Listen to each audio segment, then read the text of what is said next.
Ouvrir la mallette et sortir le circuit patient.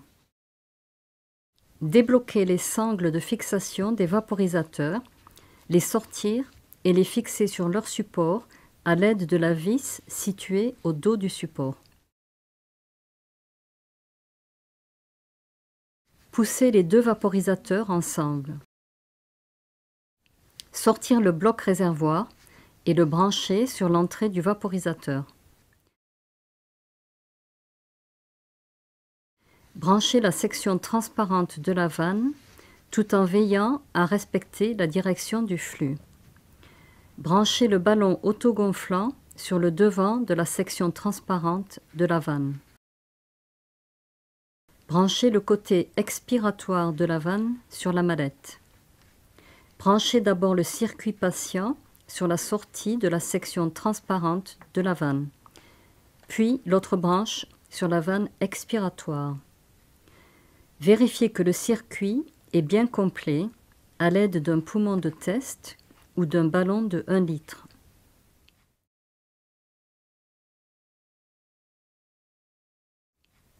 Le débit de l'agent anesthésique est contrôlé par le déplacement du levier situé à l'avant du vaporisateur.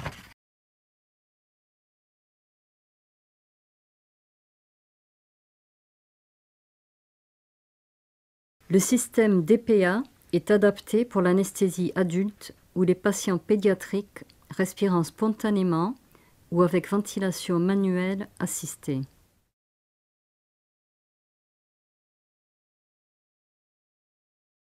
La circulation du gaz se fait par l'action du clapet anti-retour monté à l'arrière du bloc réservoir.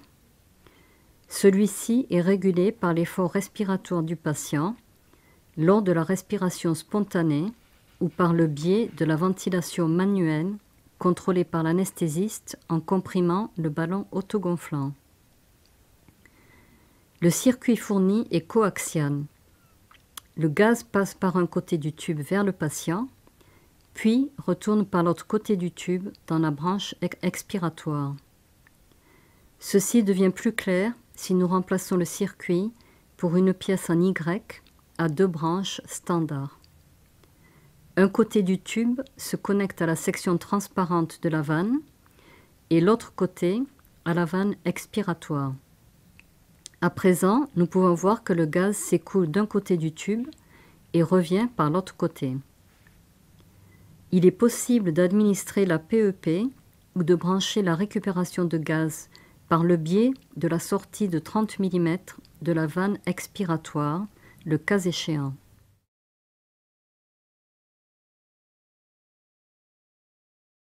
Il est possible d'ajouter au système de l'oxygène supplémentaire par le biais de ce tube, soit en provenance d'un concentrateur d'oxygène, soit d'une bouteille d'oxygène équipée du débitmètre de régulation fourni.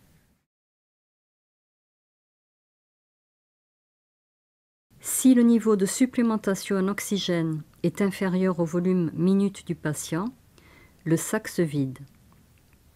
Si la supplémentation en oxygène est augmentée, le sac se remplit et le circuit passe en débit continu. La soupape de surpression, montée sur le bloc réservoir, permet d'éviter une pression excessive dans le système.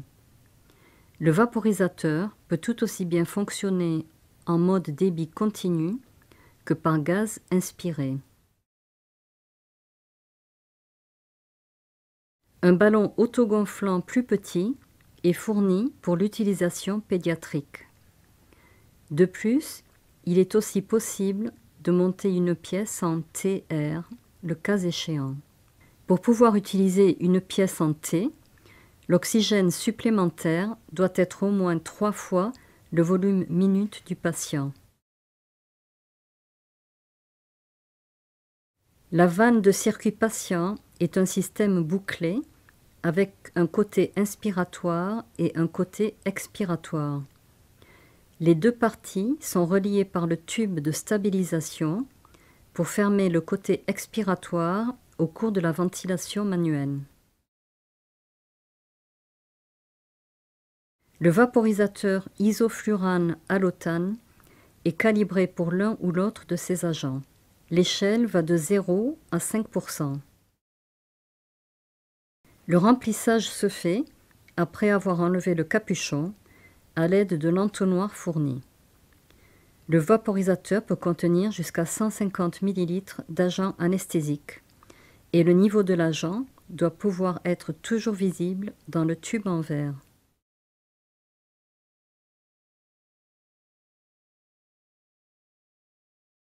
Si le vaporisateur de sévoflurane est équipé d'une clé de remplissage, le remplissage se fait simplement en poussant la bouteille dans le bouchon de remplissage.